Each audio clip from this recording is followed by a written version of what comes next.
মাটি কত টাকা নিতেছ? এক দু ফিটা কত দিব?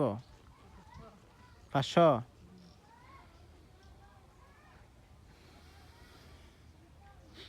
সো গাইস, উনি হচ্ছে মাটি নিতেছে, দেখতেই পাচ্ছেন। আমাদের বাড়িতে হচ্ছে মাটির প্রয়োজন, যার কারণে ওনাকে দিয়ে মাটি কাটাচ্ছি।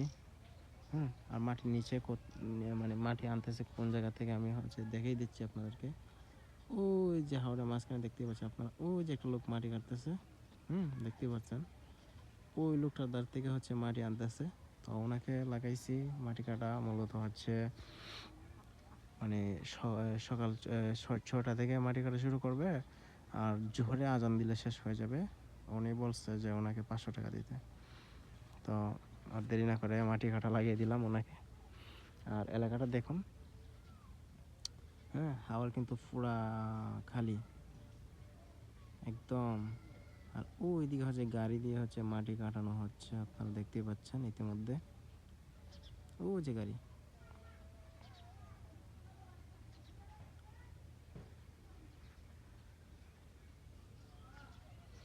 আর এই যে এটা হচ্ছে আমাদের বাড়ি, এটা হচ্ছে আমাদের বাড়ি। এই যে ইটগুলো আমাদের ঘর তুলবো, যার কারণে ইট আনছি এখানে। আর ওই দিকে এদিকে বাড়ির ভিতরে হচ্ছে বালু আনছি, প্রায় অনেকগুলা, প্রায় 7-8 গাড়ি বালু আনছি।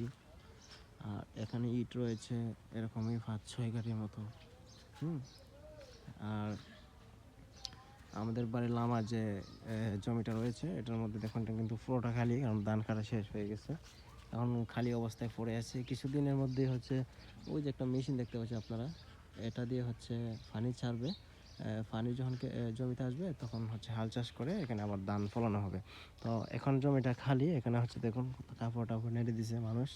এখানে হচ্ছে গরুর গোবর দিয়ে হচ্ছে ছড়া দেওয়া হয়েছে, এই আর কি।